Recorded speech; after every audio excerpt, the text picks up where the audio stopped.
ये हिंदुस्तान किसका मुल्क है? हिंदुओं का मुल्क है, मुसलमानों का मुल्क है? ये दारुल हरब है या दारुल इस्लाम है? हिंदू का मुल्क है या मुसलमान का मुल्क है? तो लिखा ये हिंदुओं का मुल्क भी नहीं है, दारुल हरब नहीं है, ये मुसलमानों का भी मुल्क नहीं है, दारुल इस्लाम नहीं है, ये दोनों का मुल्क है, दारुल अमन है। जितना हिंदुओं का है उतना मुसलमान का है, जितना मुसलमान का उतना हिंदू का। ये मुल्क आजाद कैसे हुआ आपको सुनकर कह रहे होगी। 1757 में नवाब सिराजुद्दौला ने अंग्रेज से जंग किया, इसकी बरकत से ये मुल्क आजाद हुआ।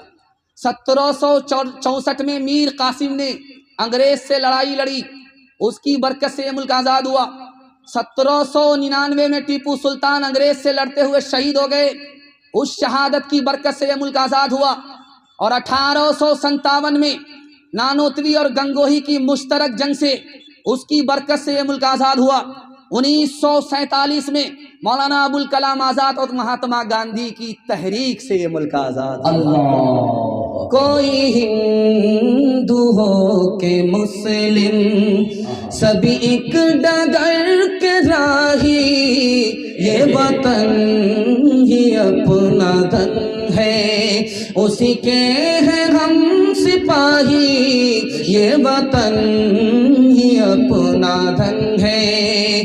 कोई हिंदू हो के मुस्लिम, सभी एक डगर के राही, ये वतन ही अपना धन है, इसके है हम सिपाही, रहे साथ साथ जब तक तो बरस रहा था सोना, जहां हम अलग हुए हैं वहीं आ गई तबाही, जहां हम अलग हुए हैं।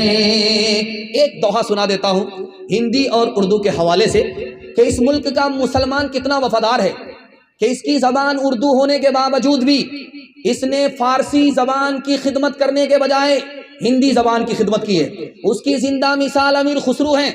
अमीर खुसरू मरहूम मुसलमान होकर के हिंदी ज़बान के शायर हैं। मुसलमानों ने ज़बान के नाम पर कभी भेदभाव नहीं किया। हिंदुस्तान में हिंदी ज़बान को भी अपनी ज़बान समझा, उर्दू को भी अपनी ज़बान समझा। 4 लड़कियां कुएं से पानी भर रही थी, अमीर खुसरू को प्यास लगी, गुजर रहे थे, कहा कि बेटी प्यास लगी है, पानी पिला दो। आप शायर आदमी, आपको फ्री में पानी नहीं पिलाएंगे। शेर पढ़िए, का फरमाइश बताओ, का मुझको खीर खाना पसंद है, खीर पर मिश्रा कह दीजिए। दूसरी लड़की बोली मेरी माँ चरखा चलाती है, कपड़ा बुनती है, चरखा पर मिश्रा कह दीजिए। तीसरी लड़की बोली कि मेरे घर में कुत्ता है, रात भर जागता है, घर की हिफाजत करता है, कुत्ते पर मिश्रा कह दीजिए। चौथी लड़की बोली मेरा बाप मुहर्रम में दारू पी करके ऐसा ढोल बजाता है दोनों तरफ से फट जाता है, ढोल पर मिश्रा कह दीजिए। 4 लड़कियों की फरमाइश को अमीर खुसरू ने 2 मिसरे में पेश किया। खीर पकाई जतन से चरखा दिया जलाए, खीर पकाई जतन से चरखा दिया जलाए, आया कुत्ता खा गया, आया कुत्ता खा गया, बैठ के ढोल बजा, ला पानी पिला, खुनवा से लाल भैलन जिलिया वाला बगिया, मुश्किल से आयल अपने हाथी अज़दिया, खुनवा के धार से, खुनवा के धार से रंगल हिंदुस्तान हो, आजादी नहीं जाए देवी। औरतों के हवाले से बस आखिरी पैगाम, 3 मिनट में मेरे हिस्से का जलसा मुकम्मल हो रहा। औरत को सर पर बिठाएंगे, हाथ उठाइए इंशाअल्लाह, गलती मत कीजिए, पहली फुर्सत में आपको हुकूमत चली है। दुनिया में अल्लाह ने 3 चीजों को सुकून की बनाई है। दुनिया में 3 चीज सुकून की है। ये जो रात में बैठ करके आप जलसा सुन रहे हैं, अल्लाह ने इसको सुकून की चीज बनाई। ये जब रात आती है तो आपको मीठी मीठी नींद मिलती है, सुकून की चीज रात। अच्छा, दूसरी चीज क्या है सुकून की? अपना वतन है। पंजाब गया है धान काटने के लिए, बेचारा लटक फटक करके जा रहा है, पेशाब रूम में बैठा हुआ, लटक फटक करके जा रहा कि बाल बच्चे के लिए कमाना। कितना बड़ा मुजाहिदा है, कितनी बड़ी कुर्बानी है, जान पर खेल करके जा रहा है। और जब पंजाब से लौटने लगता है तो इंतजार में रहता, घर कब पहुंचेगा, ये स्टेशन देख रहा है, वो स्टेशन देख रहा है, ये स्टेशन देख रहा, वो स्टेशन देख रहा। क्यों भाई? जबकि उधर से पैसा था, सीट मिली हुई है, आराम से एसी में आ रहा है, लेकिन उसको सुकून नहीं है, छटपट कर रहा है कि घर आए। अल्लाह ने सुकून की चीज़ अपना वतन बनाया है। टूटे फूटे घर में, अपने घर में जो सुकून मिलता कहीं नहीं मिलता। और तीसरी चीज़ जो सुकून की बनाई है वो अपनी औरत है। यही वजह है जो रात कहीं और, बीवी से कहीं और दूर, वो कहीं भी चला जाए उसको सुकून नहीं मिलता। जब बीवी के पास आता है उसको सुकून मिलता है। इंशाअल्लाह मरने के बाद बीवी की कदर करेंगे। हाथ उठाइए, इंशाअल्लाह बिल्कुल सही जा रहा है। ये देखिए, खैर माशाअल्लाह, आपने डिस्क ब्रेक मार करके मेरा दिल खुश कर दिया। जब बेटी रुखसत होने लगती है तो मगरमच्छ के आंसू बाराती भी बहाने लगते हैं। क्योंकि उस वक्त जब रुखसत होती है तो घर में रोने की आवाज आती है। नानी अलग रो रही है, दादी अलग रो रही है, बाप अलग रो रहे, कयामत बरपा है। 18 साल की बेटी को पोस पाल करके जब बाप भेजता है तो कलेजा मुंह को आ जाता है। बड़ा अजीब मंजर होता है। तो मगरमच्छ के आंसू बाराती भी बहाने लगते। उस वक्त में बाप बेटी के कान में कुछ कहता है और माँ बेटी के कान में कुछ कहती है। क्या कहती है वो मैं आपको बताने के लिए जा रहा हूं। माँ कान में कहती है, बेटी मैं कैसे ससुराल जा रही हो, शौहर की नाक की हिफाजत करना, शौहर के कान की हिफाजत करना, शौहर की आंख की हिफाजत करना। बेटी बोलती, अम्मा कान उसके हैं, आंख उसकी है, नाक उसकी, हिफाजत मैं कैसे करूं? का बेटी तुम्हारे गुनाह की बदबू तुम्हारे शौहर की नाक में ना पहुंचे, ये नाक की हिफाजत है। बेटी तुम्हारी गाली और तुम्हारी गंदी बात तुम्हारे शौहर के कान में ना पहुंचे, ये कान की हिफाजत है। बेटी जब शौहर घर में रहे तो अटीचर फटीचर मत रहना, साफ सुथरे कपड़े पहन करके रहना, आंख में सुरमा लगा करके रहना, वजू के साथ रहना। जब शौहर तुमको अपनी आंख से देखे तो उसका दिल भी ठंडा हो जाए, उसकी आंख भी खुश हो जाए। पहली बार जब बेटी ससुराल से मैके आती है तो जल्दी आ जाती है, कहीं 1 दिन में, कहीं 2 दिन में, कभी 3 दिन में जल्दी आ जाती है। तो जैसे ही वो ससुराल से मैके आती है तो सारे मोहल्ले भर की औरतें घेर लेती हैं, सवाल जवाब होता है। बेटी ससुराल से आ रही हो, ससुर कैसे थे? तो लड़की कहती सुभान अल्लाह। बेटी ससुराल से मैके आ रही हो, शौहर कैसे थे? लड़की कहती माशाअल्लाह। बेटी ससुराल से मैके आ रही, ससुराल कैसी थी? तो लड़की कहती है अल्हम्दुलिल्लाह। अब एक औरत झट से कहता है ये सब फालतू सवाल है, जो असल सवाल है उसका जवाब दो। सास कैसी थी? तो कहती है अस्तगफिरुल्लाह ला हौला वला कुव्वता इल्ला बिल्लाह, जल्ले तू जलाल तू इस बला को टाल। माँ तो माँ होती है, समझ गई मेरी बेटी को सब पसंद है, सास पसंद नहीं है। अब माँ अदब भी देती है, हौसला भी देती। कहा बेटी तुम्हारे जवाब से मुझे बड़ा सदमा हुआ, मेरे सवाल का जवाब दो कि पहली मर्तबा जब मैके से ससुराल गई थी कौन लेकर के गई? सास आई थी, 100 लड़की में हमको पसंद किया, फिर बहू बना करके मैके से ससुराल ले गई। माँ ने कहा कि बेटी खबरदार, ये सास का ही एहसान है, इतनी अच्छी ससुराल मिल गई। ये सास का ही एहसान है, इतने अच्छे शौहर मिल गए, इतने अच्छे ससुर मिल गए। बेटी सास बला और मुसीबत नहीं होती, कभी माँ होती है, कभी माँ से बढ़ करके होती है। हाथ उठाइए, दामाद बेटी की लड़ाई में दामाद सीधा जेल जाएगा। हाथ उठाइए इंशाअल्लाह। खैर 2-4 आदमी सटपटा रहे थे लेकिन डिस्क ब्रेक मार लिया, अल्लाह जज़ाए खैर दे। जा जा बेटी अज ससुराल उजिया कह रही हो, बटी हो प्यार, मत रखी हो सासू से बैर, फूकी फूकी के रखी हो पैर, रोज पढ़ी हो बेटी कुरान, रोज करी हो ताज़ा ईमान, राबिया बसरी सपने दिल में पैदा कर कमाल, हजरत आयशा सिद्दीक़ा की बन जा तू मिसाल, फातिमा ज़हरा की सीरत का जरा करना ख्याल, जिंदगी में गम भी आए तो न होना तू निढाल, अपने शौहर की एताद तुझ पे लाजिम है सदा, हुक्म मौला है यही है, हुक्म मौला है यही है, और कौले मुस्तफा। ध्यान से सुनिएगा, जल्दी से निकल जाएगा। नौकर 3 तरह का हो, एक नौकर का नाम है मुलाजिम, दूसरे नौकर का नाम है गुलाम, और तीसरे नौकर का नाम है बंदा। बंदा कौन सा नौकर है वो दिखाने के लिए जा रहा हूं। हम लोग खुदा की बंदगी करते हैं, ये मस्जिद का जलसा है। मस्जिद को सजदे से भी आबाद करते हैं, चंदे से भी आबाद करते हैं। आपको सुनना जरूरी है। नौकर तीन तरह का है। एक मुलाजिम है, जब वक्त है तो काम करेगा, वक्त खत्म हो गया तो आप नाक रगड़ करके रह जाइए, एक काम करके नहीं देगा। दूसरा नौकर है गुलाम, रात में भी काम करता है, दिन में भी काम करता है, मगर एक काम नहीं करता। जो काम बंदा करता है वो नौकर भी नहीं करता, गुलाम भी नहीं करता। मालिक से पैसा लेता है, मालिक का काम करता है, उसका नाम मुलाजिम है। मालिक ने खरीद लिया है, जान को भी खरीद लिया है, माल को भी खरीद लिया है, कमा करके भी दे रहा, हर काम कर रहा, मगर एक काम नहीं कर रहा है। जो सबसे बड़ा नौकर है उसका नाम है बंदा।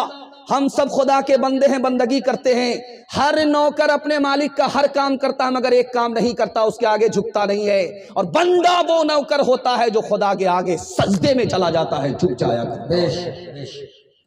बंदगी किसका नाम है? गुलाम से पूछा क्या खाना चाहते हो, तुमको खिलाएंगे, हमारे पास पैसा है।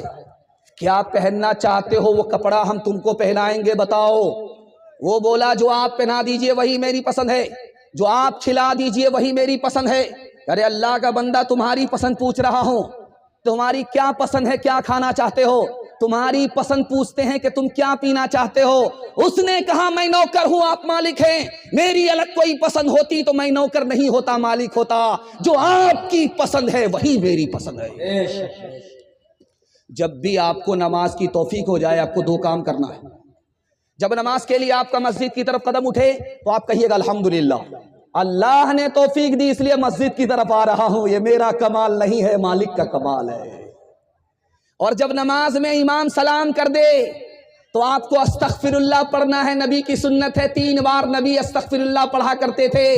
जानते हैं क्यों? नमाज जब खत्म हुई, सलाम हो गया तो क्या पढ़ा जाता? अस्तगफिरुल्लाह, जैसा मेरे मालिक की इबादत का हक था वो हमसे अदा नहीं हो सका। नबी की मजलिस थी, लोग बैठे हुए थे।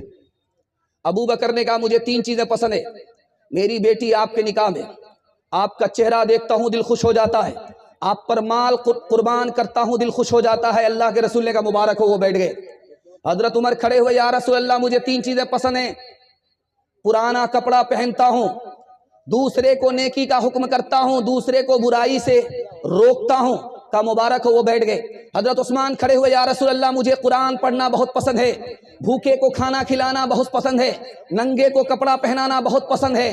कहा सुभान अल्लाह, मुबारक हो। वो बैठ गए। हजरत अली खड़े हुए, या रसूल अल्लाह मुझे 3 चीजें पसंद हैं, गर्मी का रोजा रखना, दुश्मन से मुकाबला कहना, मेहमान का इकराम करना मुझे पसंद। का सुभान अल्लाह। वो बैठ गए। अब अल्लाह के रसूल ने कहा मुझे भी 3 चीजें पसंद है दुनिया की 3 चीजों को मैं पसंद करता हूं। मुझको खुशबू पसंद है, और मुझे दुनिया की नेक औरत पसंद है, मुझे नमाज पसंद है कि मैं सजदे में होता हूं, खुदा से करीब हो जाता हूं। हाथ उठा करके वादा कीजिए, बाजार रोज जाएंगे और नमाज पढ़ने के लिए जुमा को आएंगे। हाथ उठाइए, इंशाअल्लाह हम भी आपको रांची ले जाए बगैर नहीं रहेंगे।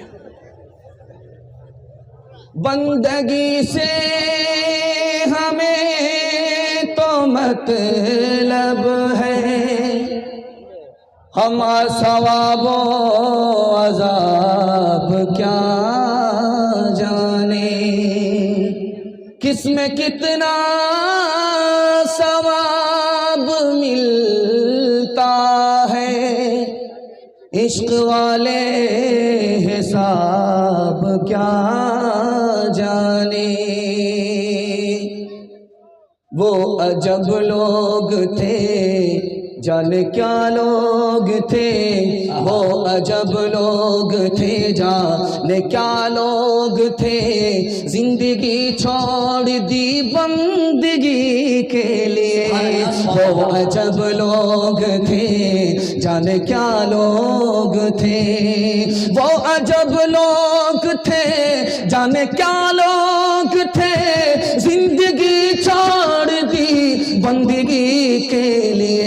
एक हम लोग हैं, जाने क्या लोग हैं, बंदगी छोड़ दी जिंदगी के लिए। बिस्मिल्लाह बड़ा अच्छा हुआ, खाता बड़ा अच्छा खुला है। अल्लाह हमारे सुनाने को, आपके सुनने को बेहद कबूल फरमाए। दूसरा पैगाम नबी की सुन्नत और नबी की इताअत के हवाले से आ रहा है। नबी ने इस दुनिया में सिर्फ 10 साल के अंदर इतना बड़ा इंकलाब पैदा किया कि 10 साल के अंदर 9 लाख मुरब्बा मील जमीन पर इस्लाम फैला दिया। हमारे नबी ने सिर्फ 10 साल के अंदर 9 लाख मुरब्बा मील जमीन पर इस्लाम फैला दिया।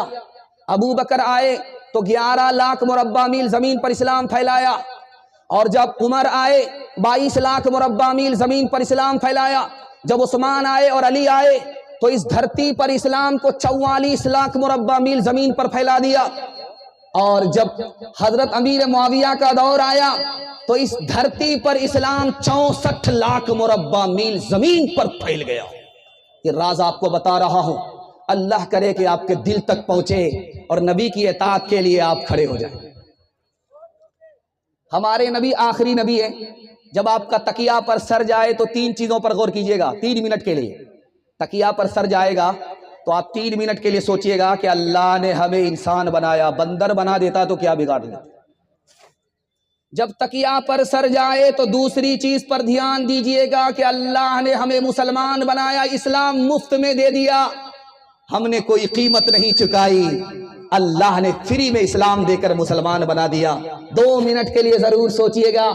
और जब तकिया पर सर रहे तो ये जरूर सोचिएगा कि अल्लाह ने अपना कितना बड़ा एहसान किया कि आखिरी नबी की उम्मत में पैदा फरमा दिया। हमारे नबी आखिरी क्यों हैं? कयामत तक के लिए नबी है, इसलिए हमारे नबी आखिरी है। मेराज में जब गए आसमान खत्म हो गया, उसके बाद अर्श आया, अर्श के बाद दुनिया खत्म हो गई। हमारे नबी जमीन से उठे, सफर करते गए, आसमान खत्म होता गया, उसके बाद अर्श आ गया, अर्श के बाद दुनिया खत्म हो गई। यहां जहां दुनिया खत्म हो गई वहां हमारे नबी पहुंच गए। जानते अल्लाह ने क्यों पहुंचाया? कि इसके बाद कोई दुनिया नहीं, इस नबी के बाद कोई दूसरा नबी नहीं। आदम आए, आसमान से कितनी बार पैगाम आया? सिर्फ 12 मरतबा। हजरत ईसा आए, नबी बना करके भेजा गया, कितनी बार आसमान से पैगाम आया? सिर्फ 13 बार। हजरत इदरीस आए, नबी बन करके धरती पर पैगाम अल्लाह का कितनी बार आया? 4 बार। हजरत इब्राहिम आए, नबी बन करके इस धरती पर पैगाम कितनी बार आया? 42 बार। हजरत मूसा नबी बनाए गए, अल्लाह का पैगाम आसमान से जमीन पर कितनी बार आया? 500 बार। हमारे नबी आखिरी नबी बने, सिर्फ 23 साल के अरसे में हमारे नबी पर आसमान से अल्लाह का पैगाम 24,000 बार आया। 1984 ईस्वी की रिपोर्ट है, 1984 ईस्वी की रिपोर्ट है कि अमेरिका में और इसराइल, अमेरिका में और यूरोप में इस्लाम 235% फैल गया। 235% इस्लाम अरब, अमेरिका में, बर्तानिया में, यूरोप में फैला।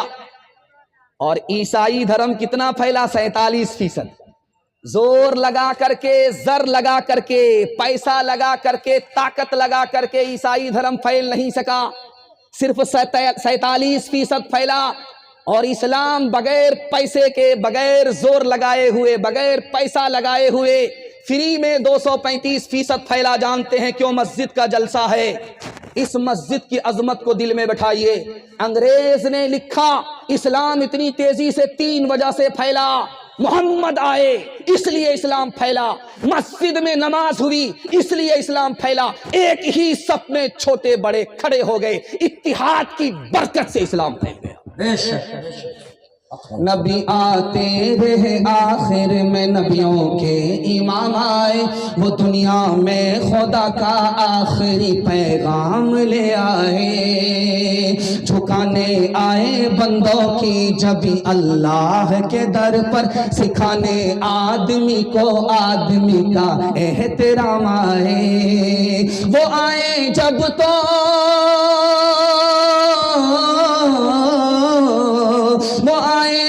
तो अज़मत बढ़ गई दुनिया में इंसान की।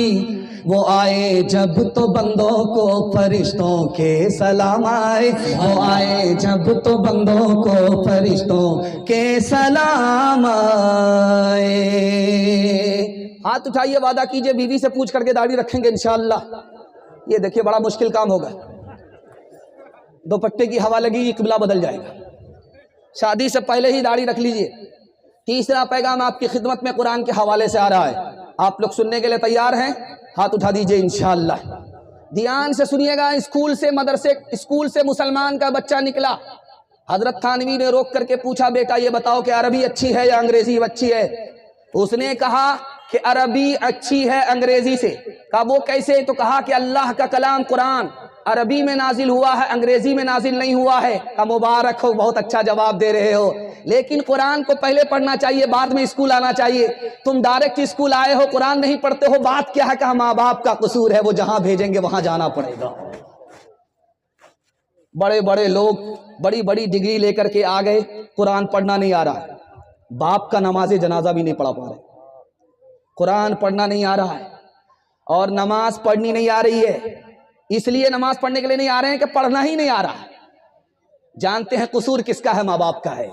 पैदा होते ही ध्यान हो गया कि विद्या विहार में अपने बेटे का दाखिला करा देना है, लेकिन इस तरफ ध्यान नहीं गया कि डॉक्टर बाद में बनाना है, पहले अपने बच्चे को कुरान की तालीम देकर मुसलमान बनाना है। अगर आपका बच्चा खुदा ना खास्ता कुरान से मारूम हो गया, जानते हैं आपके खिलाफ मुकदमा करेगा अल्लाह की अदालत में, कहेगा मेरे मालिक ये मेरे माँ बाप गुनहगार हैं, इसने मुझको कुरान से महरूम किया, तू अपनी जन्नत से हमारे माँ बाप को महरूम कर दे। जानते हैं कुरान पढ़ने वाले बच्चों से क्या कहा जाता है? उसके रिश्तेदार कहते हैं कुरान पढ़ करके क्या करोगे? लोटा उठाओगे, चटाई समेटोगे। और ये कैसे लोग हैं जानते हैं? ईमान खतरे में पड़ जाता है। ये जुमला एटम बम है, इधर से निकलता है, कुरान की नाकदरी की वजह से ईमान खतरे में पड़ जाता है। और यही बच्चा जब हाफिज महशर में पहुंचेगा और ये रिश्तेदार नाक रगड़ करके रहेंगे, इसको शफात नहीं मिलेगी, ये दोज़खी में पड़े रहेंगे। उस बच्चे की शफात की बरकत से ये बदकिस्मत दोज़ख से जन्नत में नहीं आ सकता। इसलिए मैं हाथ जोड़ करके कहता हूं, आप अपने बच्चे को हाफिज मत बनाइए, चलेगा, लेकिन हाफिज की तौहीन मत कीजिएगा, हाफिज को ताना मत मारिएगा।